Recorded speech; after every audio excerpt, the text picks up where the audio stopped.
This episode was made possible by our generous patrons.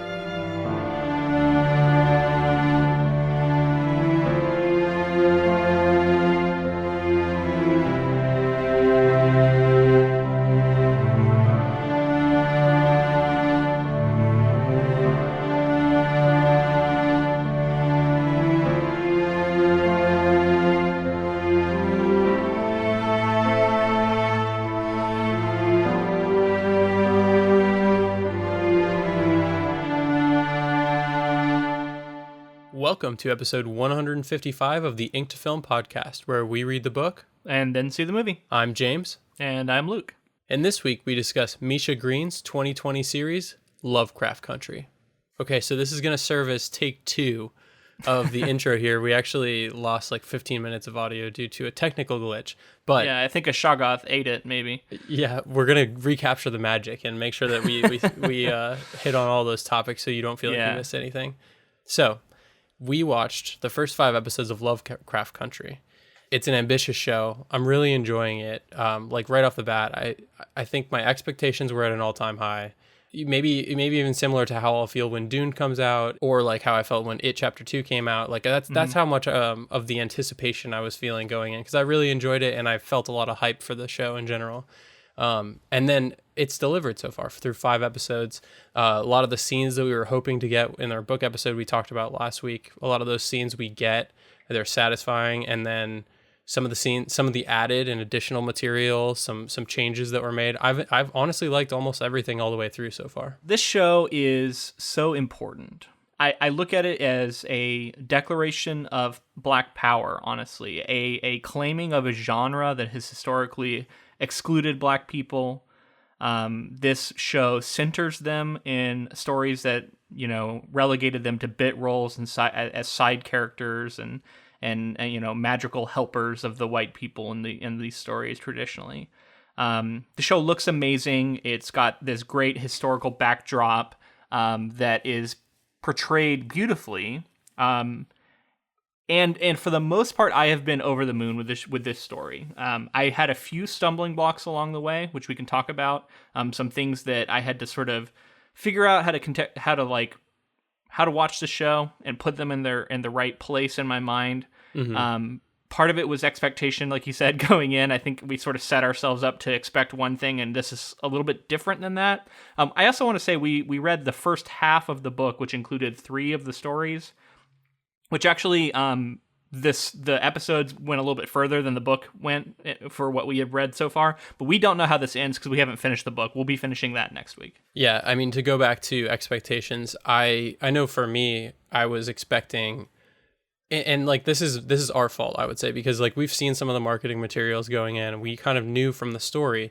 I think it's our fault, but my expectations going in was it's an HBO drama. It's very heavy material. I was thinking something in the vein of like Sharp Objects, where there's a lot of trauma and dealing with that and grief and like this show does have that, but it's able to have fun. There's a lot of joy in this. There's a lot of love in it.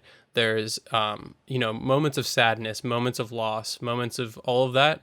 But there's the balance that I wasn't expecting. And I think once I recalibrated and realized it wasn't going to be one of like this like very, very dramatic show, while it is very dramatic, it's not specifically, I don't know, as overbearing as I was expecting, especially with the sort of Lovecraft elements, and sort of the subtlety that I thought the Lovecraft elements would be dealt with. So yeah, that reminds me of If Beale Street Could Talk, which we covered earlier this year, where James Baldwin talked about the importance of showing Black love.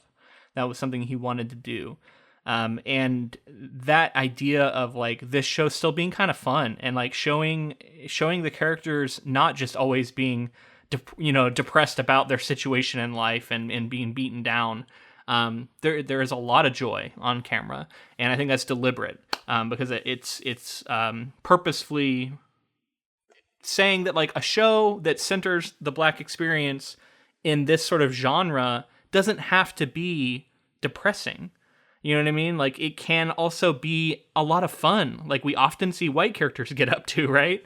So and it's both though, right? Because you also have this insane racism that is just like full bore as like the real villain of this story. And yet the joy in spite of that is almost act of defiance. Right. And the comparisons are going to be made for things like Buffy and X-Files. And I think that that's true because those shows are sort of, there's characters that get up to these insane adventures with monsters and all kinds of other stuff, and those elements are there within this story. And I draw that comparison as well. But I think that there's it's sort of a reduction to compare it to Buffy. As much as I like that show growing up, I still think it's a great show. I think that there's a lot of depth to the story, and I think there's a lot more going on socially. And I think like you said, it's an important show, and I think that having fun and having love and having like it's on HBO, so there's sex, there's, you know what I mean, showing sex of all ages, and specifically, like you said, black love, like whether it's familial or like, you know, relationship between two people, romantic, sort of romantic love. I it's on display fully here. I just think that that's really important. Like you mentioned the emotion of the story. While, you know, you would think like, oh, something like Buffy, it's sort of lighter and fun, and you can sort of, it's very watchable. This show is that, while at the same time very heavy topics, very heavy historical aspects at play. You know, very clearly drawing parallels to the modern day, the racism that we still see today, and having it set in Jim Crow era is you know, it allows us to sort of, or at least viewers, to be removed from it and then draw comparisons, which I think that it's more welcoming in that way. But it's still challenging to people. And I think that challenge is something you should lean into, because it's uncomfortable. There are scenes that are uncomfortable both visually and also uncomfortable just like in terms of society and like everything going on. So, you know, if it does make you uncomfortable, that's sort of the point. And I think that you should definitely engage with that. Absolutely. I mean, and that's maybe the white experience watching the show, is that some of us might be made uncomfortable. But I think for Black people watching this show, it has to be a revelation, right? Like seeing this has to be amazing. So when I say uncomfortable too, I mean, I think there are moments where sort of even Black people questioning their own, like how they've been made to feel by white people might feel uncomfortable and things like that. So yeah, it's that's just true. Overall, and even just like, well, seeing the racism on display is going to be uncomfortable for everybody. It's an uncomfortable show, I would say, for everybody. But yeah, specifically, like if you're feeling sort of white guilt, that's the point, you know, like that you should feel white guilt, because there's like been a lot of atrocities, so it makes sense. So I like your Buffy comparison, actually, and I think it's apt to say that it is similar to Buffy when Buffy is like working really, really well. Buffy at its best. And even then, you know, obviously a different goal for each show. But Buffy at its best often did deal with like really heavy real world topics, whether it be like suicide or loss, or, you know, a lot of these like coming of age stories surrounding that group of characters. And this show engages with the supernatural in a similar way to Buffy, in that it is far campier and pulpier than I was expecting. And that was something that I had to sort of recalibrate on, because I was expecting a lot of the supernatural, paranormal stuff to be a little more subtle. Whereas this is like brightly lit, full on CGI, like this is the supernatural, we're throwing it in your face. Here's a monster, look at it. It looks wild. And it's not hidden in any way. And for that reason, it is kind of campy to me in that sense of like excess and unapologetically pulpy, just like, this is a monster, just deal with it. It's not like dumbed down either. You've seen these adventures and these situations with white characters for a long time, and that's not to sort of say that this is copying everything that's come before. I think it's entirely its own thing. I think that it's strongly character driven. I guess it's like a love letter to a lot of these different genres, because it's not just horror. It's sort of like adventure stories and you know, haunted houses, ghost stories, all this different stuff. Mm-hmm. It's like a reclaiming of all of those different genres at the same time. Not just sort of Lovecraft, whereas I feel like the book was very specifically saying like all the Lovecraft stuff is being reclaimed, and this is sort of a reclaiming of a lot of pulp in general. I agree with that, and I think maybe maybe we're not giving full credit to the book because there was a very like National Treasure episode, like a story in there we talked about. So maybe it's going to get into more of this as we get into more stories, like more multi-genre stuff. So I think there was hints that this was the way it was going to be. So circle back on the supernatural though, like I think it's also really interesting how the supernatural isn't always a force opposing our main characters. Often it is on their side. Like when we first meet the Shoggoths, they come in and rescue them from the police who are in the middle of committing a hate crime and murdering them. Mm-hmm. And, often we see that with like the ghosts in the third episode, I think it is, killing the racist like assholes who are invading the house. Like there's a way that the supernatural isn't arrayed against them. In a way, it kind of welcomes them into the genre, right? Like welcomes Black people into the genre of saying like, this is a story where the supernatural is something that we can embrace and we can engage with the same way that white people do, and in a multifaceted way. I think with a lot of sci-fi genre, like sci-fi, horror, fantasy, all that kind of stuff, a lot of social commentary is definitely baked into it. Specifically, I would say sci-fi and horror. And I think with this story is sort of approaching it in the same way. It's like you come for the monsters and then you stay for the social commentary. And I think that's like, it's effective to get people of all different backgrounds involved in the story, I think. And I think the show does a great job in those emotional moments of like really giving weight to important facets and peeling back those layers that I think sometimes viewers have like certain bias that they come and watch a show with. And then something like this can just like peel back the layers in just the right way to kind of hit every different demographic. With all that being said, I do think that there are some people who will be turned off by that show because there is sort of an extreme amount of gore. Mm-hmm. I think it'll be a challenging show for some people in multiple ways. But I think, like I've said, I think the social commentary challenge is the one to embrace. And then it's sort of like, if you're into pulpy, more adventure-driven stories and things like that, you're going to respond well to this. But if you're sort of not a fan of horror or gore, I would forgive people for being like it was too gory for me, or it was too this or that. But I think the gore is a particular kind of gore too, right? Like I liken it to almost like a Halloween Horror Nights style of horror. It is like 13 Ghosts or House on Haunted Hill, the kind of movies I used to watch like in early 2000s at parties that you throw on Halloween, and it's just over the top. It's unapologetically Halloweenish. And some of that has how this gore feels. Like it's just like, this is horror with capital H. There's nothing subtle about this. and I want to give credit where it's due, because it's not like it's just for the sake of doing it. Because I think all of these different monsters or sort of horrors that are going on screen draw direct parallels to the social things that are going on within the story. It's sort of it personified. It create the metaphor is then created and become real. Yeah, often. And in terms of like the horror style, there's an episode that's literally feels like it's like body horror to the point that it could have been made by Cronenberg or something like that. Yeah. You know what I mean? Yeah, absolutely. We'll talk about that when we get to that specific episode. But I wanted to say that I think the sort of meta discussion we're having about like how we are enjoying the show and its relationship to genre and what it is doing differently, I think that is all baked into the show, and it is almost necessary for many of us to understand what the show is and the particular blend of genre and storytelling that we're witnessing. It's not incidental. Like this is like primary to what is being achieved on screen. And anytime I kind of lost that lens, it was some of the times where I'd have to remind myself of like what is going on. I talked about a couple of stumbling blocks, and I want to outline a few of them here. And that I think was like understanding how I needed to frame this show in my mind helped me get around some of this stuff and understand what it was trying to do. Does that make sense? Yeah.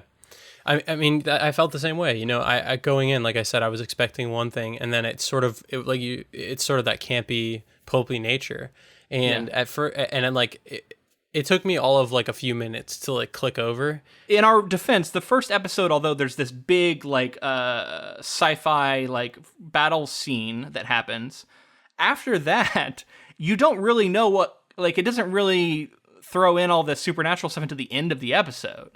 So there's a lot of like just racism and like really heavy, serious topics, and like introducing characters and their interpersonal relationships and the drama inherent in a lot of this stuff. And the first episode kind of threw me for a loop a little bit, and then the second episode is where some of this stuff is at like full bore.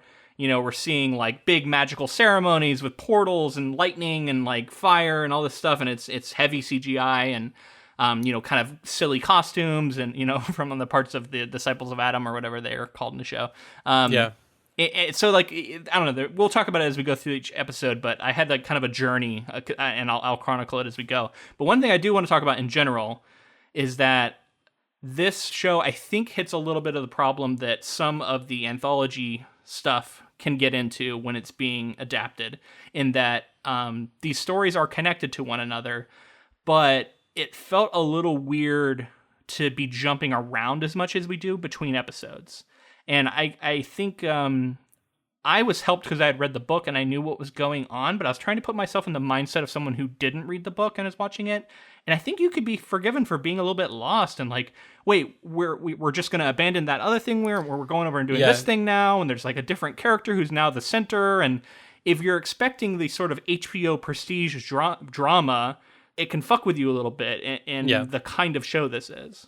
Well, yeah, I mean, it's like, I don't know how many, I don't think HBO has many anthology sort of stories in a way, and it's deceiving because this, I think the book was even more of an anthology sort of thing than this is. This is even more interconnected, and then so when you have those sort of gaps within the narrative, you could be, like you said, forgiven for being sort of like jarred and be like, whoa, like we skipped a little section here that it would have been nice to have seen, but I think.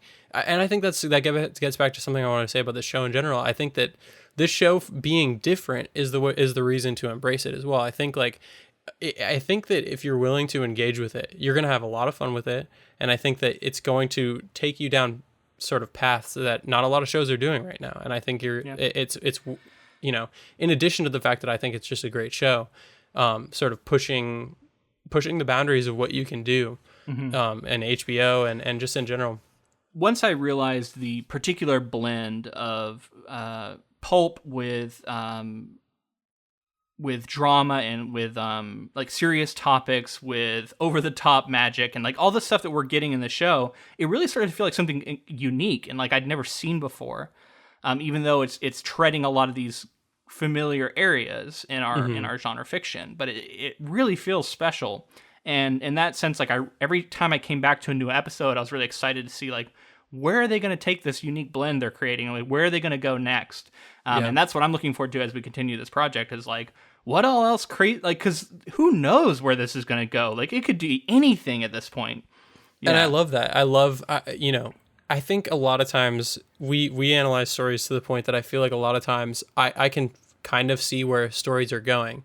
This is a situation where like it can literally go anywhere. I don't know that they could go through a portal and end up in like fucking Middle Earth, and that would be within the realm of shit that could happen in this story, but like a different kind of Middle Earth or something. You know what I mean? But they could be in a full on fantasy story next episode, and it would make sense to me how this show has gone. Well, yeah, I love the elements that they've been able to lean into with, you know, I mean, that first scene is kind of just like that first scene, it serves to say like, this show's going to get fucking crazy. So hold on, you know? I mean, Deja Thoris comes down to talk to him in the battlefield, which, you know, we covered Princess of Mars. So when I saw the red-skinned alien come down, I was like, it's Deja Thoris. I don't know if you've made that connection or not, but amazing. Jackie Robinson was there, like fucking knocking monsters out and splitting guys open. And it was insane. It was awesome. And it was like, I should have maybe put more weight on the fact that like this is telling you what kind of show this is going to be, because it definitely was. I do want to say, and maybe, you know, I probably should have said this earlier in the episode, but we're two white guys, obviously. And, you know, I don't think our voices are the most important to be listening to right now about a show like this specifically. I think we're going to do our best to engage with it, and we want to definitely like bring it to the top of everybody's minds and sort of like talk about it because we're loving the show so far.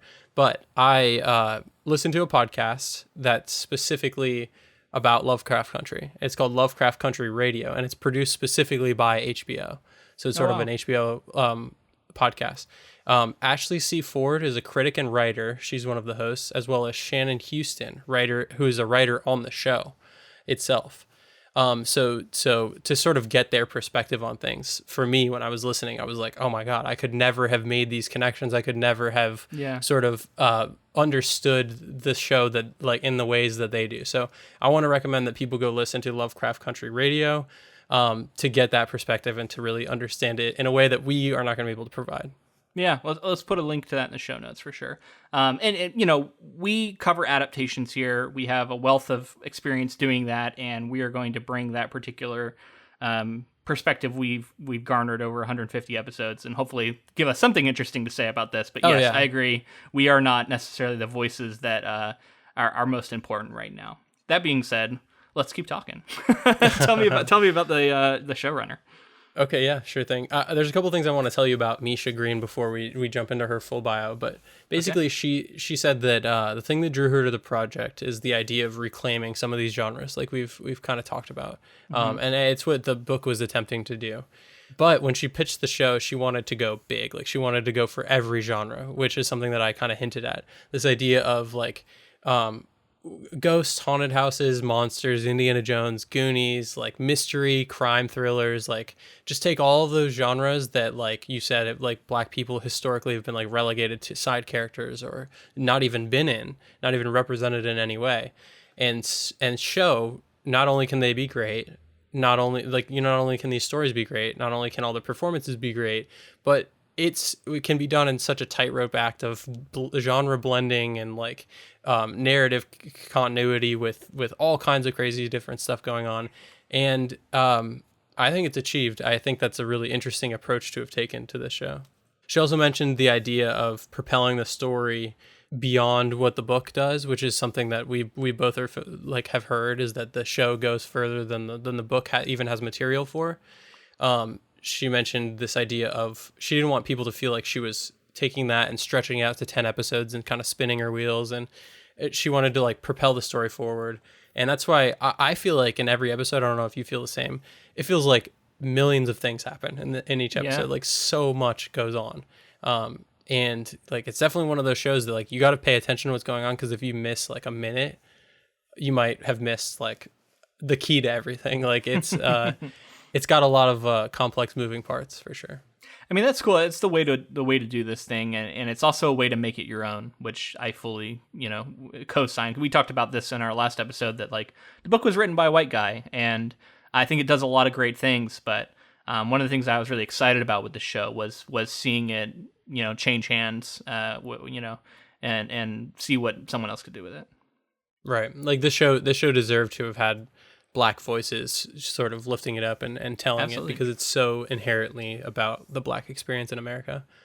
Sinner Man is the credit song. Did you hear it in the credits? It's like at the very end. Episode. Yeah. I love it. Great song. Great song. Great. I was really enjoying listening to it, and like, I was like, maybe it'll just be like different every episode. The fact that it's the same every episode, I was like, God, this song is amazing. I put it in a Spotify playlist, had been listening to it, and then I did some digging on it, and I wanted to say this just because I found it to be interesting. Sinner Man is an African-American traditional spiritual song that has been recorded by a number of performers and has been incorporated in many other media and arts. The lyrics describe a sinner attempting to hide from divine justice on Judgment Day. It was recorded in the 1950s by Les Baxter, the Swan Silvertones, and the Weavers, as well as others, before Nina Simone recorded an extended version in 1965. Wow, is that the version that's in the show? I believe so, yeah. I believe that's the one. Just what a perfect fit for this show. I just wanted so good. To I wish we could use it as our intro. But, I know. You know how it is with copyright claims and all kinds of nonsense. So we just don't deal with that. Yeah. But yeah, listen to it. Definitely, yeah. Although, since we're talking about soundtrack, I'm going to bring it up now. This show actually has a lot of modern music in it.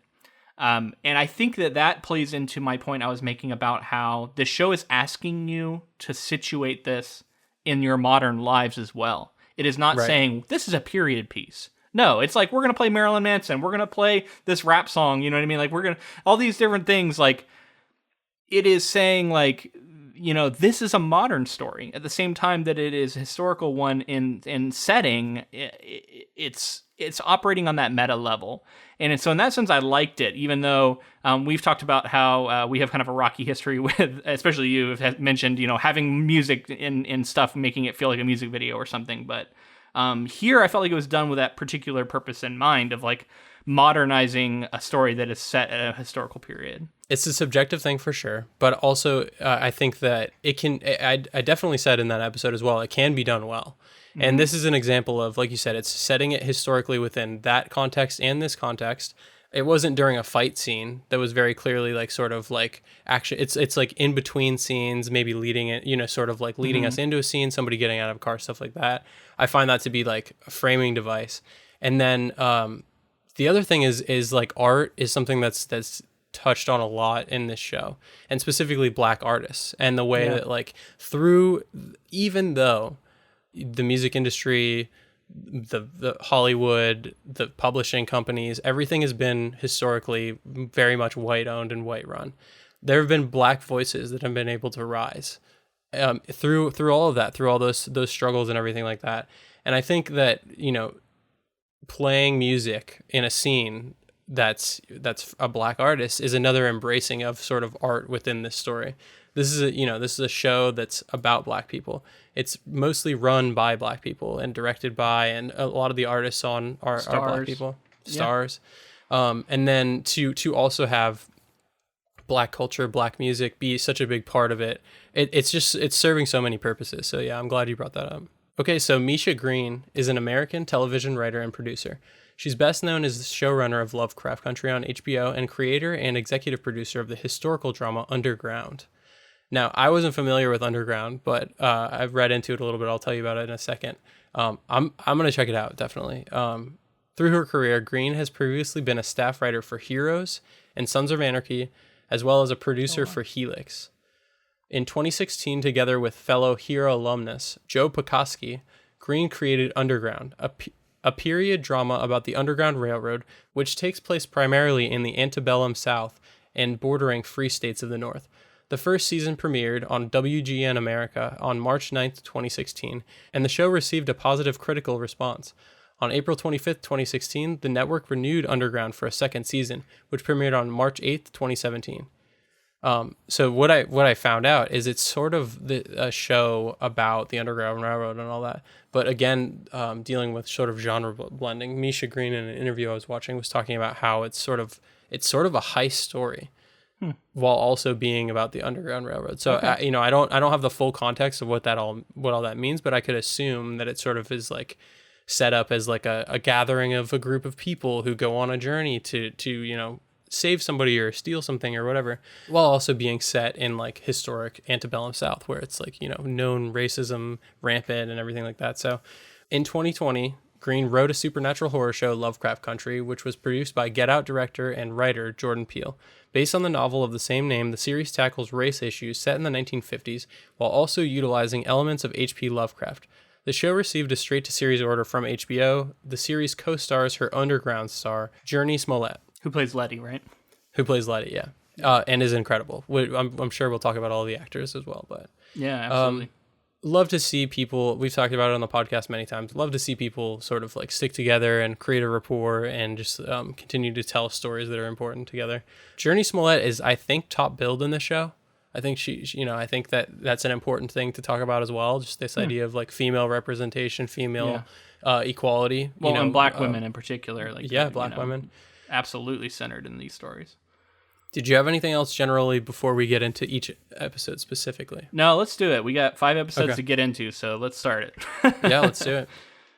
Okay, so I'm going to read a little summary for each part. The first episode is called Sundown. After arriving in Chicago, Korean War veteran Atticus Freeman discovers a letter from his missing father, Montrose, inviting him to discover his family legacy in Ardham, Massachusetts. Atticus, his uncle George, who writes a Green Book-style black travel guide, and his friend Letty set off on a road trip to Devon County, Massachusetts. A group of murderous white men chase them out of the first town they stop in, but they escape thanks to the intervention of an unknown white woman, who somehow causes the mob's car to flip over. Soon after, they encounter Devon County's racist sheriff, Eustace Hunt, who is eager to enforce the town's sundown law. Just after sunset, the sheriff's deputies force the travelers into the woods with the intent to lynch them, but the entire group is attacked by vicious monsters called Shoggoths. Atticus, George, and Letty fight their way out while the police officers perish. The Shoggoths are called away by a whistle. In the morning, the trio stumbles out of the woods to find an enormous mansion where they are welcomed by a mysterious white man, William, who greets them warmly.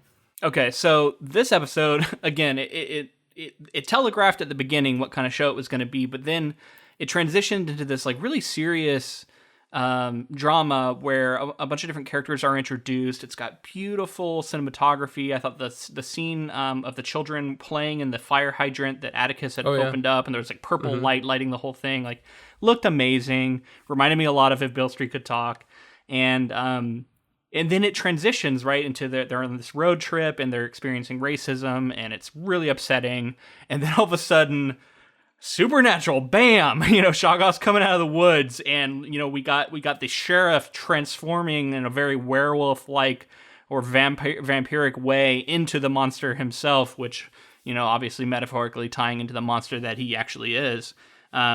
It's a journey. This first episode. It's a great introduction into the show, but it is it's a little bit of a stark change by the end. You're like, whoa! I wasn't really expecting that.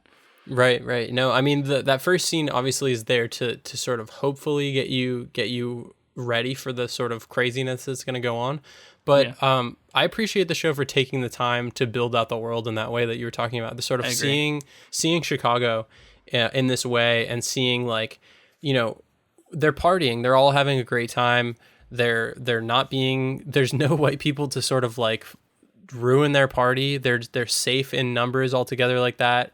There's I want to keep talking about the art because I think, I just think art speaks to both of us in general. So this idea that like we're seeing Letty shoots photography, her sister's a singer, Atticus is super into science fiction and well, I guess specifically science fiction, but just books in general. His Uncle George, Uncle George's daughter, I think that's his daughter. She's writing a comic book, and she's making a comic. She draws the pictures on the Atlas later, I think. Supposed to have been her work.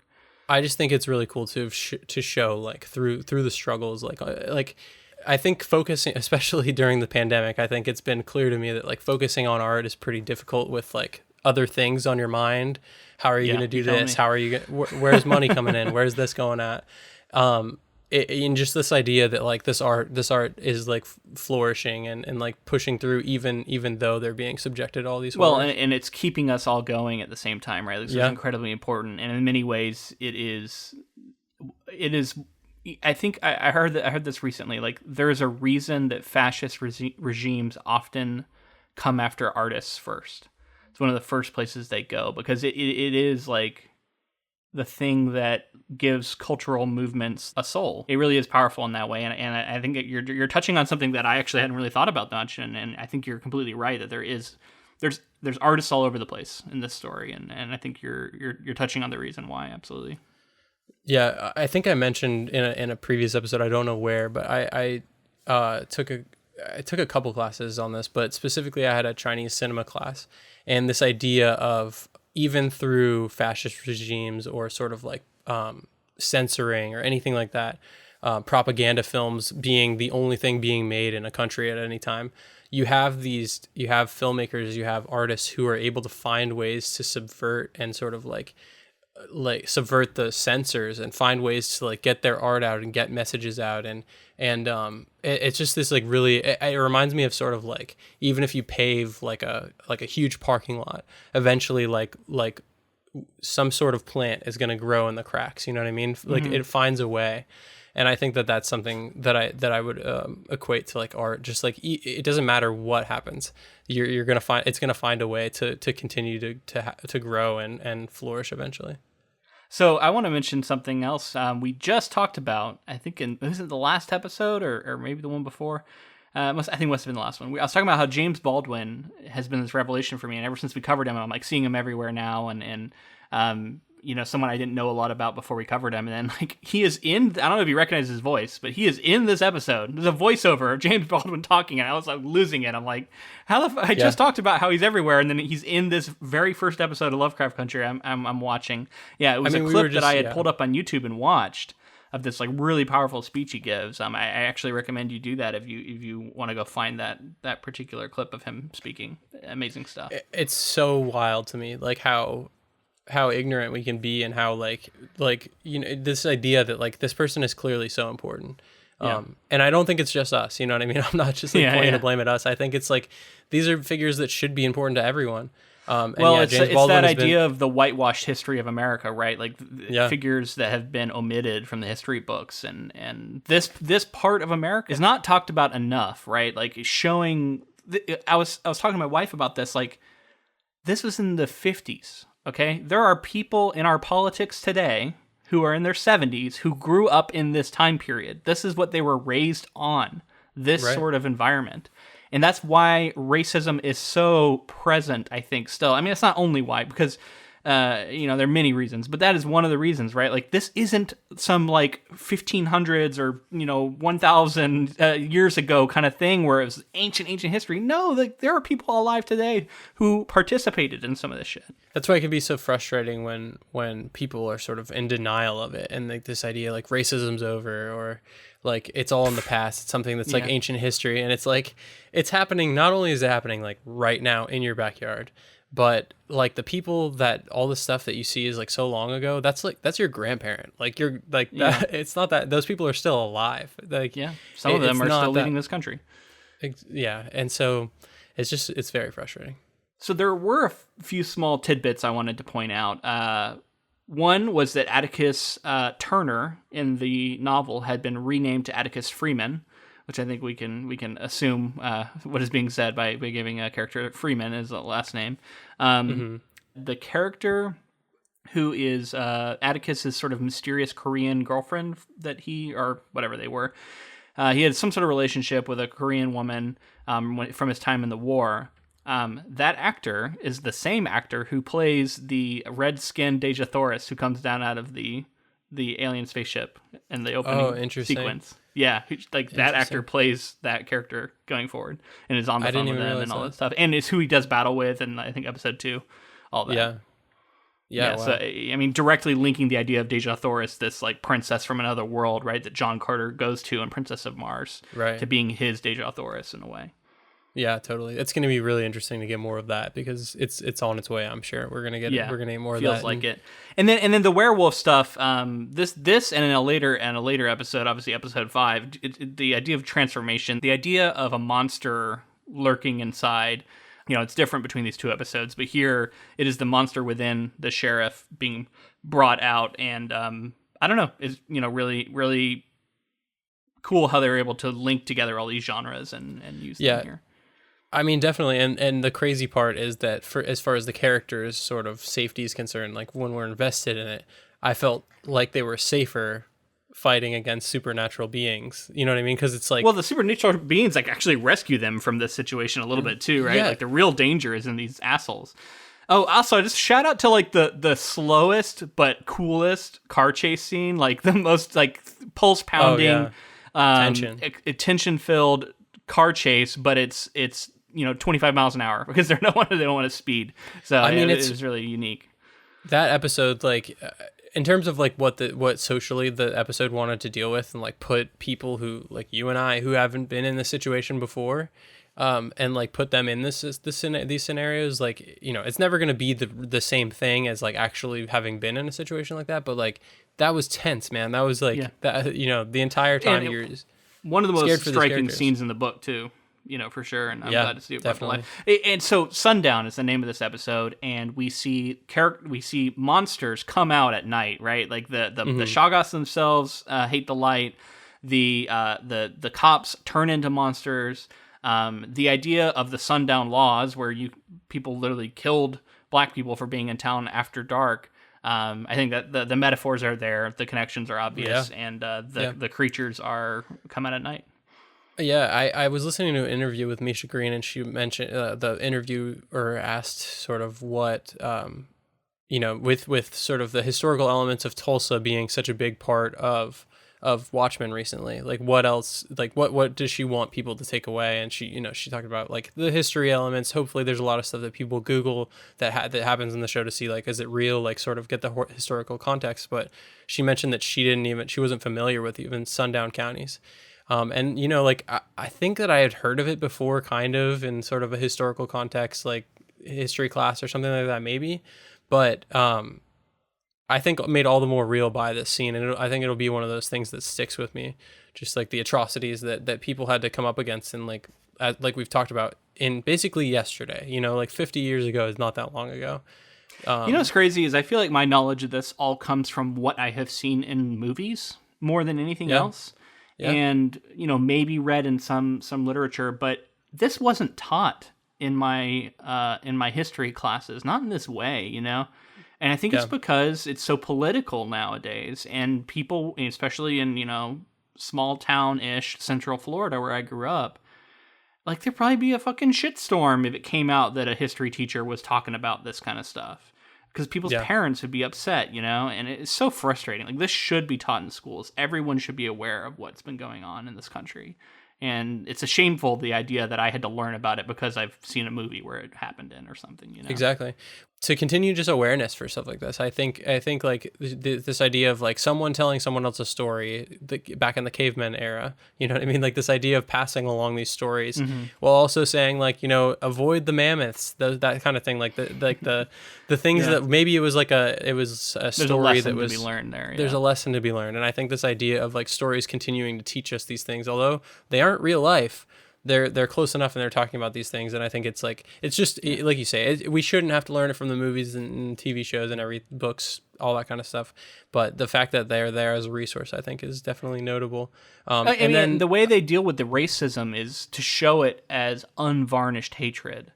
And I think that is the right way to do it, because that's what it is at its core. Often, like, it's dressed up and sort of hidden away in certain ways. There's especially white people have strategies of like, calling it something else or masking what's really going on. And this show does not do that. This show like shows it for what it is, for how hateful it is, and challenges the viewer to engage with it in that way. And I think it's really powerful. I can feel like I can remember my history class, and to be honest, like I don't know that it's clear enough who was the correct side. You know what I mean? It's like sort of set in a historical context where it's not like condemning anyone. Oh yeah. It's like both sidesism probably going on for sure. Yeah. And it's just like it's just madness, man. The way that things this information should be distributed is like, and that's something that Misha was talking about in the same interview, this idea that like the history that we know is white history, period. Yeah. Like there were people in America before Columbus discovered it, like there was history there before then, but like history would have that Columbus sailed the ocean blue in 1490, you know what I mean? Like, yeah. Oh man, it's rough stuff. But I think we should move on to episode 2 if you're ready. Yeah, let's do it. So episode 2 is called Whitey's on the Moon. William explains that the mansion is Ardham Lodge, designed by Titus Braithwhite, a slave trader and the founder of an occult secret society of wizards called the Sons of Adam. George realizes that Atticus is a descendant through implied rape by Titus, and thus a premier member of the Sons. Because of this powerful heritage, Samuel Braithwhite, the current owner of the lodge and leader of the Sons, plans to use and potentially sacrifice Atticus in an upcoming ritual. The white woman who helped the group earlier is revealed to be Samuel's daughter Christina, who had a whistle that controls the monsters. After telling Atticus that not all white people are bad, she traps the travelers in their respective rooms with magic force fields. They eventually break out and rescue Montrose, who George had earlier deduced was being held captive in a nearby village. Samuel stops them, shooting and killing Letty and seriously wounding George. Atticus agrees to cooperate in the ritual to save their lives, but the magic backfires as a black woman in 19th century dress appears, implied to be Atticus's slave ancestor, turning Samuel and the other sons to stone and burning down the mansion. Atticus escapes only to discover that although Letty has been resurrected, George has succumbed to his wounds. Yeah, which big change, having George die here. Surprised me. It surprised me. It was a sad moment. I'm going to be curious to see like what they do with this George character and like how his role is filled going forward, because he doesn't die here in the book. So it's different. and a lot of implications. I think it's strongly implied here that George had a relationship with Atticus's mother, and that maybe George is his actual father. We don't know. We later learn about Montrose's sexuality, and being he's sort of a closeted gay man. And did that play into things? It feels like there's more to find out here. And does that, that inform the like really rocky relationship that he and Atticus had growing up? It seems that he beat him. There's a lot going on, sort of behind the flashy supernatural elements that are dominating this episode. There's a lot of interesting character stuff going on too. Definitely. I mean, so there's so much to talk about. We're definitely not going to be able to get to every single detail in every single episode, but yeah, there's a lot of references and stuff that we definitely won't be able to touch on. Each character has to kind of face their own sort of demons in this episode a little bit at one point when they're sort of force fielded into those rooms. Yeah. And like those scenes are very, we didn't really know what to make of them at first. There's a sex scene, or like the beginnings of a sex scene that we didn't until later in the scene we didn't understand was sort of like a fabrication that was going on to like, within their mind or within the room, whatever it is. And it's like Atticus is dealing with trauma from the war, and something's going on with this woman that you mentioned earlier, mm-hmm. from Korea, I assume. And then, George is seemingly with a former lover or something like that, Dora, someone who passed away before he. Well, and we learned that is Atticus's mother. Right. Yeah, so they definitely seem to have some sort of history there. So, a lot going on there. I think the Adam and Eve stuff is really fascinating in the sense, and they've gender swapped Caleb Braithwhite, mm-hmm. clearly, into Christina Braithwhite. And I was curious. I'm like, where's this going to lead this show to go with this character? And I'm fascinated to see, and we already see some things going on later, but the sexism of the cult of Adam is on full display, and Adam is seen as pure, whereas Eve is seen as impure and needs to be punished. So it's this male dominance is at the heart of this sort of club, and to make Christina a woman puts her into an interesting position within that power structure, right? Well, it's like you're creating sympathy for the villain, seemingly, right? So it's like, although she would continue to go on to do other things that we'll get to, for this point, we kind of think maybe she's helping in some ways, while seemingly having ulterior motives. But you can see that this character is struggling with things that institutionalized sort of sexism, things that have been around forever. And so, I think we just sympathize with the character like that a lot more than this male trying to take over a male dominated society, as we saw in the book. It'll be something to track as we finish out the book, like how those characters are going to diverge in each version. Yeah. Okay. So there's a, you mentioned, James Baldwin in the first episode. I think there's mm-hmm. a very specific speech chosen for this episode as well. Whitey's on the Moon, and I don't think that's James Baldwin as well. I think it's someone else. No, it's a poem by a different person. I forget the name, but I did a little research into this too. Yeah. Okay. And it's a poem about how the U.S. government basically poured all this money into putting billions of dollars into putting a white person on the moon. Yet there was all this like starvation and structural inequality and stuff that is getting ignored. And it's extrapolating that out with the wealth that we see on display, I think here, right? Mm-hmm. At the beginning of the episode, I think there's a really interesting, in retrospect, sort of moment where all the characters have forgotten, because memory is really important here. And they've forgotten the trauma they've experienced, and they're being taken in by the excess, right? Like, the clothes, the books, they're sort of enjoying their lavish lifestyles. And much like This Is America, the music video, it's showing, I think, the way that like capitalism and excess and wealth can distract from the truth of what's going on. Right. And how that affects everybody. Yeah, it has interesting parallels to this episode as well, because it's like, who's suffering in order for Whitey to be on the moon. It's like there's a situation where everyone's supposed to feel pride in America for having landed on the moon, and yet the people who are being just like totally forgotten, totally screwed over. How are they supposed to get excited about something like that? How is the black sacrifice equated to landing on the moon? Like, why does that matter to them when they can't pay their rent? That's sort of what's going on in this and that's a huge question that there's a lot of sides to. I particularly am in favor of space exploration and these sorts of things, but I think metaphorically it's really interesting to look at. And I agree definitely that we should be dealing with like structural problems and poverty and stuff like that while still supporting a space program. That's absolutely, yeah. I think you can do both. I definitely think you can as well, but if you were in their scenario, you wouldn't feel that way. And I can see the way you would feel as someone in that position to see this white man go to the moon and knowing that like the life that you were faced with. And it's not like we can't help others in the society and also go to the moon. That's the point. Is that it's like it's ignoring. You should be able to do both. You should do both, yeah. But so related to this story, Samuel's trying to get into Eden, basically, using the sacrifice of Atticus. And so it's like, this idea of being able to get to paradise, get to Eden, like that's amazing. And using his, quote unquote magical Negro, that trope is on display here, and it's being sort of subverted because, he gets the better of him, and they're the ones who die. He isn't the one who is sacrificed, which traditionally they are.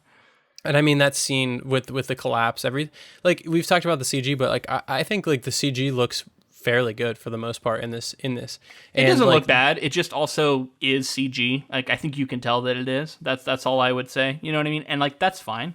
Like I'm okay with that. I mean, it's a part of shows nowadays. Like I genuinely, there wasn't a time where I was like, "Ooh, that's bad." I just like I think it's like as we see more and more of it, it's like sort of you're just like Well, you got like an invisible barrier that shimmers when you run into it. Like that's just like very like this is supernatural. We're not hiding it.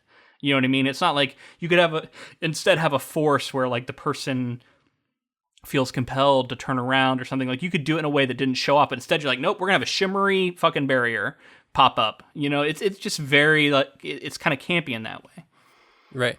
I mean, and that's not like they're definitely going for it. Like there's a lot of CG. There's like I want to talk about the scene specifically when everything's crumbling down around them with the fire and everything because I wanted to say like I feel like for some people they might get turned off by that. And I almost was because I think I can be kind of sensitive to that. But I can see some people looking at it and being like, oh, they jumped the shark in episode 2 with this stuff. It's just way over the top. We got portals opening, we got fire, we got magical force fields, and it's so much CGI. And it's like, I think there are people who could get turned off by this. I think the thing that helps me not is to remember the context of the show. And once I do that, it helps me understand what they're trying to do. And do what they're doing well, I should say. They're not just trying to do it; they're doing it. I just have to. This is a me problem, I guess I'm saying, I want to open the door to say that there are other people who might have a similar reaction. I mean, if there's a lot of it, and that's the issue, then I would say like every Hollywood film, everything that's going on right now has plenty of CG. And the other thing, like CG gets a bad rap, but like there's plenty of CG that's undetected. There's plenty of CG that goes on that people don't even realize is going on, like editing, like touching up people's faces, things like that within scenes. But yeah, like if it's the amount, it's I don't think it's just the amount. So. I think it's the style of it too. You know what I mean? It's not just the amount. Yeah. It would be like saying like, oh, like Buffy, I can't get into Buffy because of all the prosthetics or something like that. Like there's once they go supernatural with the things, it's too much. Well, and we've already talked about this ad nauseum, so I don't want to belabor it. But I think there are people who come into an HBO series not expecting a Buffy style of supernatural. Right. You know what I mean? Yeah. Like, and I think I think it's like expectations and stuff can fuck with people. And I just want to like make space for that because I think that is a reaction some people are having to the show. Yeah. So this scene in particular that I wanted to talk about, the entire place is crumbling. There's flames everywhere. And then sort of Atticus's ancestor, who, was the one who escaped the fire, that we come to find out, leading him through like the danger and leading him out and just the collapse and everything. Like I don't know, the historical context to everything makes it carry a lot more weight for me as well. I think that it's a powerful scene, and to see like, I think like in the book, I think it's more centered to like the magic is kind of very much like a white thing, and then it's really cool, and like this kind of plays out similarly to how it does in the book, but as time goes on, we'll see more and more like sort of magical things that are showing like black people having magic within the story as well, and sort of like the battle between the two and everything. Yeah. So the third episode is called Holy Ghost. 3 weeks after George's funeral, Letty uses an unexpected inheritance from her deceased mother to buy a dilapidated Victorian mansion in an all-white neighborhood on Chicago's north side, filling it with black renters together with her half-sister Ruby. The white neighbors harass them and burn a cross on the lawn. A white supremacist police officer, Captain Lancaster, threatens Letty. Inside the house, supernatural activity flares up. Letty learns that the previous owner was a white supremacist, Hiram Epstein, who, with the help of Lancaster, kidnapped, experimented on, and killed 8 black people before burying them under the house. All 9 spirits are trapped there. With the help of a medium and the black spirits, Letty banishes Epstein's malevolent ghost. Later, Atticus finds Christina in Chicago. She survived the fire. Atticus has deduced that she was secretly the source of the inheritance and steered Letty to the house. Christina explains that the house was built by Horatio Winthrop, a Sons of Adam member banished after stealing pages from the Book of Names in the 1800s, and that Epstein was a follower of Winthrop's. She asks Atticus to help her find the missing pages, which could help decipher the language of Adam. Atticus attempts to shoot her, but she's seemingly invulnerable to harm. So one of the things that I thought was incredible about this episode was the metaphorical way in which the bricks tied to the horns was working for me, because to me it took on the incessant drone of prejudice and the role it plays in the lives of all these people, right? All these black people, and how it's like always there. They're trying to shut it out. They're trying to ignore it, and how it also is disrupting everything. Like even for the rest of the neighborhood are having to deal with this noise. How it's just this terrible thing, right, being perpetrated by these racists, and then they light a cross. It culminates in them lighting a cross on fire and planting it in the yard, and then Letty, in an awesome sequence, gets a bat and goes out there and like literally knocks every one of the bricks off. And I felt like there was a message there about how like you have to combat racism. You can't just ignore it. Like it has to be combated head on. And that's what this show is. This show is a baseball bat to a brick kind of thing. Like that's what it represents to me. Like a direct opposition to this force. And realistically, that's what the episode is about as well, with like sort of the black spirits. Like, of course, if there's a white, so to go back to the book episode, it was very much about like, I felt like it was more about sort of coming to an understanding and like a situation of like having to accept things, and like I don't know, it seemed like Letty and the ghost in that story where it kind of came to an agreement and had like a mutual respect for one another, even though there's like this racist ghost. Like it's just something that black people have to deal with.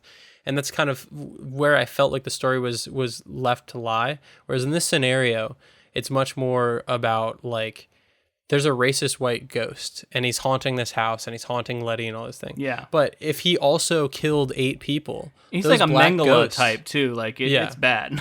And he's named Epstein, so everything.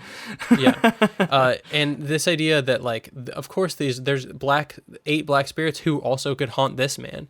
And just this idea of like fighting back, like you said, fighting back against the people who are attempting to oppress or anything like that. I felt that this was a huge empowerment episode, and Jurnee Smollett in this episode, as Letty, I think was just like gave a powerful performance. The ending I brought a tear to my eye when she like they're all holding hands together and sort of like shouting the whatever chant that there was, and it was just powerful stuff. Like this idea of heritage and like belonging. I don't know. It really spoke to me. Yeah. So the other thing with that burning cross scene that I think I have to highlight is that the police show up and arrest the black people, right? Like they immediately arrest them.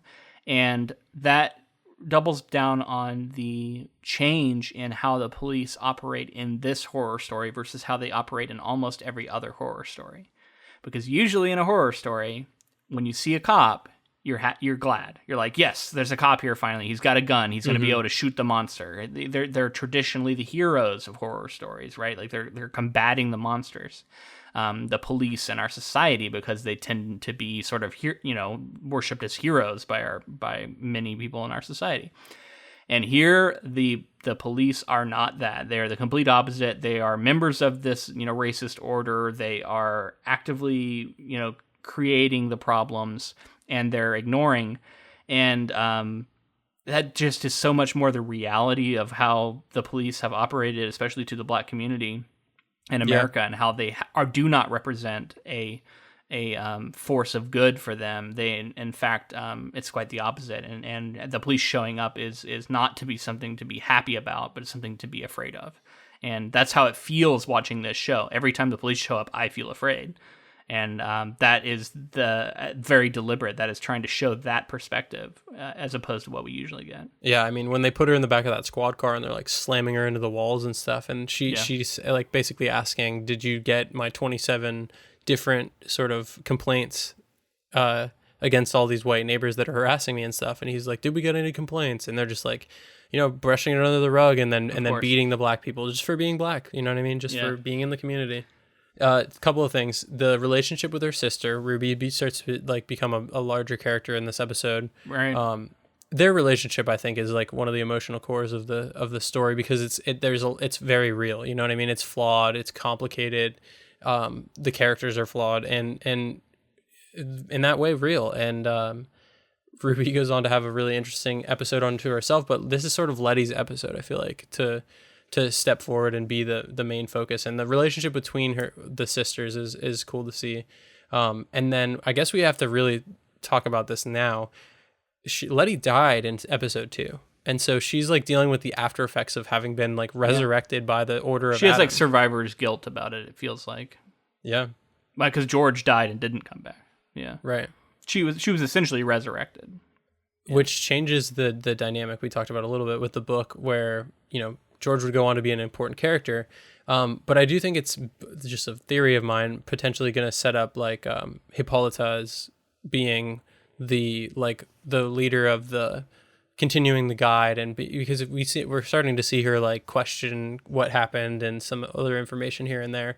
I think that what I'm trying to say is like I think that was a cool change. Like, as much as I hated to see George go because he was one of the most likable characters, it was sort of the kick in the ass that Atticus needed to go after all the stuff that's going on and sort of pursue all of this. And in addition to the fact that like Hippolyta is gonna run the guide now, and she's gonna get more involved. I think it really shifted the characters in an interesting way to have them set up to be more active roles rather than it sort of just being specifically Atticus's story. Yeah, Hippolyta, like you said, has been brought front and center in a way that she isn't in the book yet. And so I think they're setting up a lot of stuff that is probably coming in the book, I assume. So I'm fascinated to see what happens with that character, because, yeah, you're right. I think she's taking on a lot of these sort of narrative roles going forward. And we really don't see a lot of it yet, but I think we're getting there. I wouldn't be surprised if in the next episode or two we're about to get like a really Hippolyta-focused episode. Also, we see Montrose is really struggling with what he's been through and the guilt over his brother dying. And we see him as a drunk and as a man who is just at the end of his rope. And the ongoing antagonism between him and Atticus is building in this episode a little bit. So I think that's something to keep an eye on going forward. Oh, I wanted to ask you, do you think that massive boiler in the basement was a reference to The Shining? It felt like it a it was creeping. I thought maybe it was. It creeps.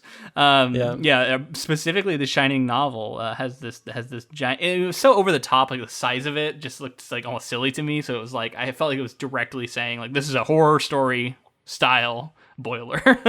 Yeah, there's so much to love within the story too. The kids playing with the Ouija board and stuff, and like how scary that is, that it was like George died or whatever, George is dead, and just little stuff like the how freaky was that head that like came up over her Letty's bed while she was trying to sleep and like pulling the covers off of her. And everything. No, that was genuinely frightening.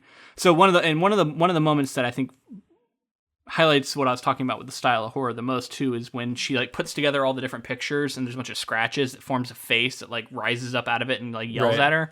Like, to me, that's like, it's so excessive, and like that style of paranormal like is something that historically I'm not the biggest fan of, but it works here for all the reasons we've outlined. But I thought that was a good example of what I'm trying to say when it feels that excess, like it definitely made me think of Sorcerer's Stone with Voldemort's head like coming like fucking flying through Harry.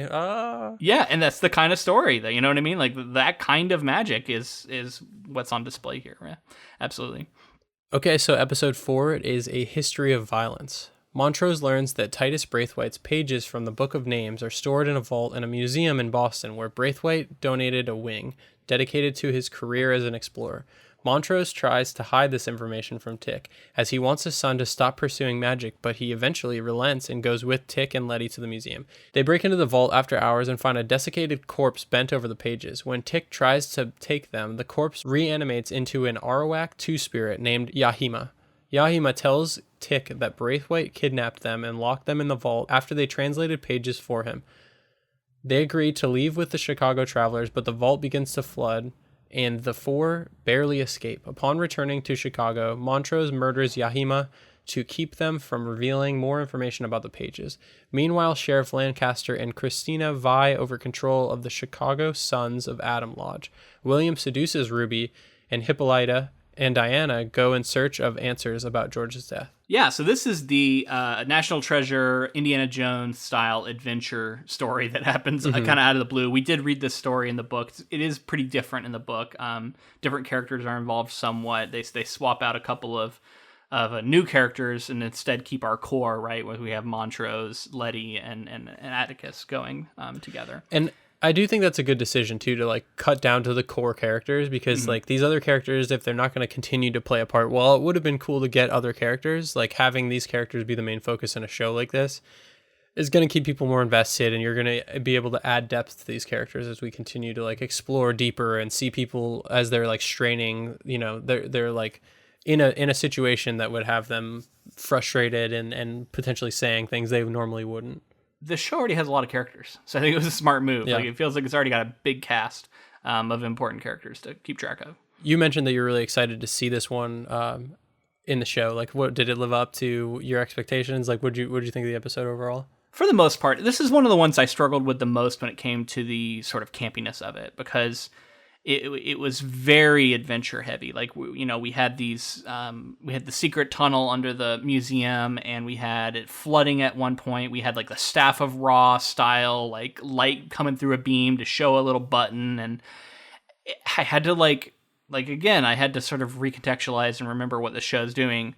And it ended up being fine, but, also the particular the beam that the plank that they have to walk was very reminiscent of Indiana Jones. I think the third one, The Last Crusade or whatever, where they do that famously. And I mean, it was very directly evoking that genre, which is cool. But like, I have to remember that this show called Lovecraft Country, that seems to be a horror show, can also be this.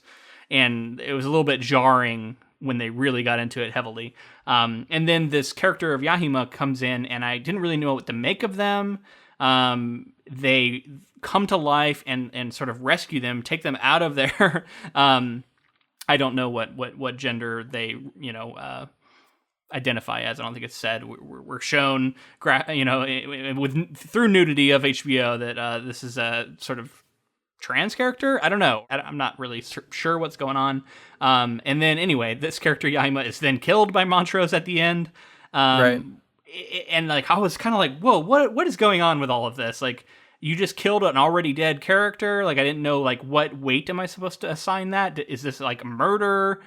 Or is this like undoing magic, or like, what is it? It felt like murder. And Montrose is like this character who at the same time is super dark. We then feel a lot of sympathy for, but then like he just murdered this person. So I don't know. This was maybe my least favorite episode of the 5, for a lot of those kind of reasons I said. But overall, like, it was still good. I still enjoyed it. It just, I found myself a little more confused than loving every minute this time around. Yeah, I mean, I was definitely surprised with the reveal of Yahima.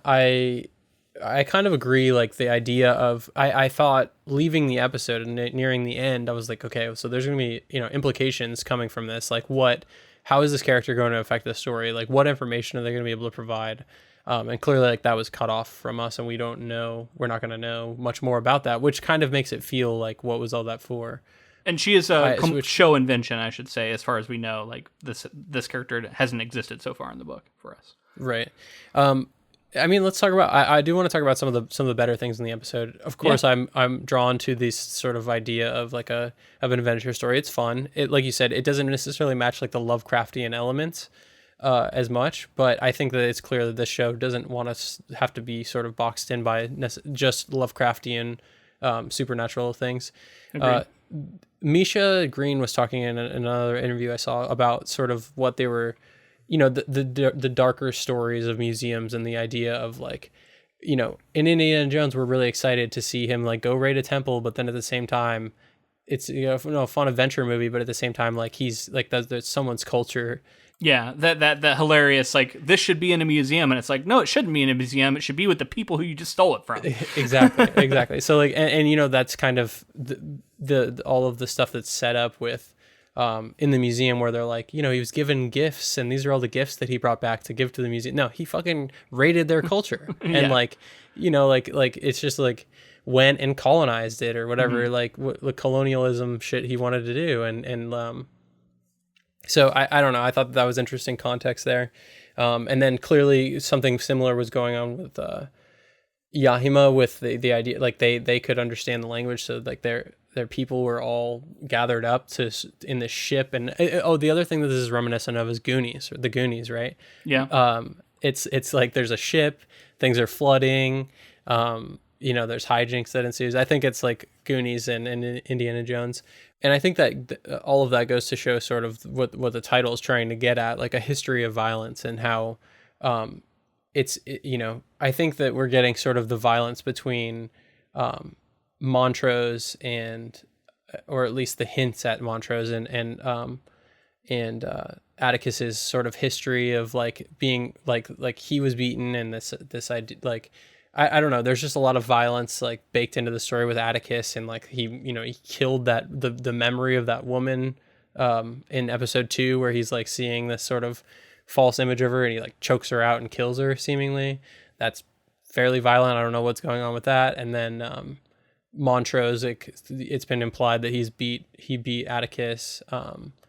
The history of violence from the Braithwhites, and so like I think it's all coming together as like Montrose himself was beaten as a child. Him and George talked about their father, but yeah, I mean, I think you're talking also about the institutional violence that like Black people have suffered and how it affects their lives and is inescapable in that way too.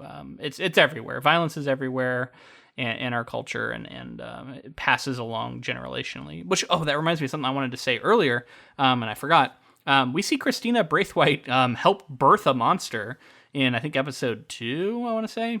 I think so. And yeah. I was like, what is the point of this? And then I was thinking about how maybe it could be the role of like white women and the perpetuating of racist monsters to the next generation. And maybe that's like metaphorically what's going on there. I didn't even think about that. Yeah, she's like helping rear a child there. Yeah. One of my favorite parts of this episode was a lot of the stuff that's setting up next episode, and that's with Rose and her going to this department store and finding out that she didn't get the job and she's been applying, and then there's this other Black woman who works there now, and then the relationship, she meets William in the bar, and he is sort of charming, and the way she deals with him, and then they end up going home together, which is setting up episode 5, which I'm really excited to talk about if you're ready. Yeah, let's get into it. So episode 5 is Strange Case. Which, by the way, a reference, I believe, to The Strange Case of Dr. Jekyll and Mr. Hyde, which is the original name of that story, which I didn't know that. I saw this somewhere else. But Dr. Jekyll and Mr. Hyde, a story about transformation and potions and stuff, I think very, very purposefully chosen. Definitely. I mean, Misha Green even said as much, that it was clear, like it was like basically a required reading / like watching to sort of like put it in a context of the kind of transformation elements that they wanted within the story. Okay, so Strange Case, episode 5. After sleeping with William, Ruby wakes up as a white woman, and William reveals to her his metamorphosis potion. Montrose tells Atticus that he has taken care of Yahima and destroyed the pages, causing his son to nearly beat him to death. Letty tells Atticus that she is afraid of his anger, but the two later reconcile and have sex. Montrose goes to Sammy's apartment and has sex with him. As Tick works on deciphering the language of Adam from Letty's photos, Letty warns him that the use of magic is inherently evil and will corrupt him. Ruby decides to keep using the potion for its privilege, and under the name Hillary, gets a job as an associate manager at the department store. William tells her that she must perform a favor for Christina by planting a runic stone in Captain Lancaster's office. While doing so, she discovers an imprisoned man who has been tortured and learns that the sheriff has a partially black body. Later, Ruby witnesses her white boss, Paul, humiliate and sexually assault Tamara. After Christina tells Ruby to embrace power, Ruby rapes Paul with a stiletto heel. Ruby confronts William and asks what he and Christina do in the basement, and William metamorphoses into Christina. As Atticus works on the language, he translates something that causes him to call his former lover Jia in South Korea. This episode was my favorite of all 5. Absolutely loved it. And in many ways feels like the episode we are least equipped to talk about. Oh, yeah. It was incredible. And it was something I've never seen before. The idea of a story centering Black people, written by Black people, you know what I mean? Like talking about the way their skin is perceived, engaging with a supernatural story. Like we've seen this version of the story where like people can gender swap and stuff, or you know, swap places with somebody else, but to have it be a Black woman transform into a white woman and all the things that come from that, this is like must watch television to me. It is incredible. And then the underlying theme of like embracing and being comfortable in your own skin. And we see that on display, you know, not just through Rose and her journey, but through Montrose and him accepting basically coming out of the closet as a gay man and going to this club, and the beautiful scene where he's lifted up by the crowd after he finally kisses his, I guess, boyfriend in this moment, or his lover, and seems to, for the first time, embrace that part of him, and just the look on his face, like amazing acting.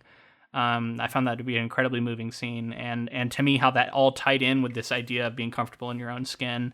And then it's all in this amazing, like, body horror, like you referenced before, Cronenberg, like a werewolf story, like style of transformation, and just, now this was visceral, right? Like the way it peels off of her face every time, and it was disgusting and just so affecting. And man, I just love this episode. It's so good. And I think I've seen elsewhere people saying that this is a love letter to Black women and what they go through. And I've never felt like closer to understanding that experience, I think, than this episode was able to do, which is incredible. Yeah, I mean, it's the perspective we could never have gotten. You know, it really was affecting to me as well. The Ruby as a character, like I felt sorry for her struggle and everything. I realized I think I've been saying Rose, and that is just a big fuck up on my part.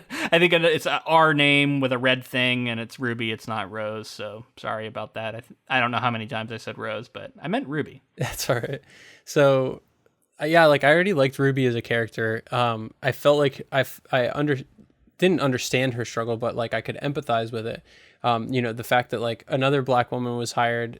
And this idea that like Black people are having to compete for spots, you know what I mean? That there's not enough room for two. It's like there's only one spot clearly in this company for Black people. And then this idea of you know, having that privilege at her fingertips and having the ability to like feel what it's like, and just seeing like her come to grips with it eventually, like nearing the end of the episode, just like that it's not, you know, that it's just that even white women can't even relate. Like you know, women are discriminated against as a whole, and Black people are discriminated against as a whole. But to be a Black woman is like a unique experience unto itself. And it's all about the ways that your marginalizations like converge. Like a lot of people have different marginalizations, but I think this shows you how the way they all converge can really create an experience that is particularly unique to that person. and the way that that society looks at them, right? Is very unique to that particular combination of marginalization. Well, and that's why it's great that this show is embracing it to the extent that it is, because it's great to see her take agency as a Black woman at the end of the episode. You know what I mean? Like that's the and then we were talking about like sort of metamorphoses and sort of dealing with sexuality. We're dealing with race, sexuality, and gender here. We have Christina, who we didn't know this time was also William. Yeah, I suspected there was a moment where she walked into something and then William immediately walked out earlier on, and I think my wife and I both turned to each other and were like, are they the same person? And it's revealed to be the case here. I remember that being weird too. I remember being like, oh, what the fuck? Was that like a handoff? Did they hand something off? So like, you know, she is clearly realizing like what privilege as a man allows for and what she's able to do as a man, and using the metamorphosis as well. So this episode overall, just like tackling all of those complex issues and juggling it in such a fashion, like I thought that was, like you said, it's got to be my favorite episode so far, and a lot of things built to this as well. I think without episode 3 and 4, we don't get episode 5 and it's not as satisfying in the way that it all played out.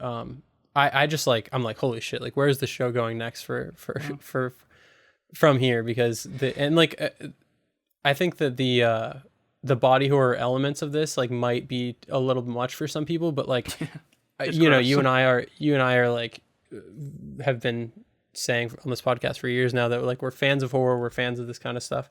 And like if you are a fan of that stuff, this episode's gonna be amazing to you. If you're not, I think you're still gonna get out a lot of the episode, and you know those parts might be a little tough for you or something. Yeah, I mean it's gross. There's no getting around that.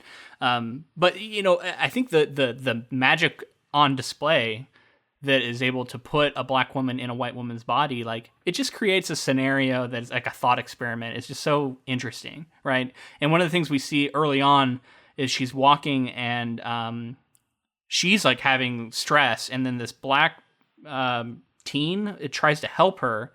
And then the police show up and immediately start like attacking him, and they're getting ready to arrest him because they think that he was the one like attacking her, and she has to say no, he wasn't. And I just felt like that was such a specific thing to have happen, because it's something that has happened all the time, and it's particularly white women being threatened by Black men. It has just a huge history in this country as being a source for just some of the most horrific hate crimes. And I was thinking of Emmett Till and people like that who were killed for scenarios much like this, and just how horrific that is. And and the other thing that about it is that just goes to show is like how easy it was for her to just say like for her to step in and do the right thing and say like, no, nothing happened, don't worry about it. You know what I mean? Like when she was in that white skin, and just that idea of like if there had been allies, some of this stuff wouldn't have happened. Yeah. You know what I mean? But there wasn't. That's a good point. Yeah. And how it fell on her in that moment to speak up, and how so many people don't. But also this shows the sort of the intoxicating appeal of privilege, right? Because when she has it, she enjoys it, and she likes how she's treated. And I don't know, like I think there's something really profound there too about like how you can understand the appeal of the privilege, yet you still need to combat against it at the same time.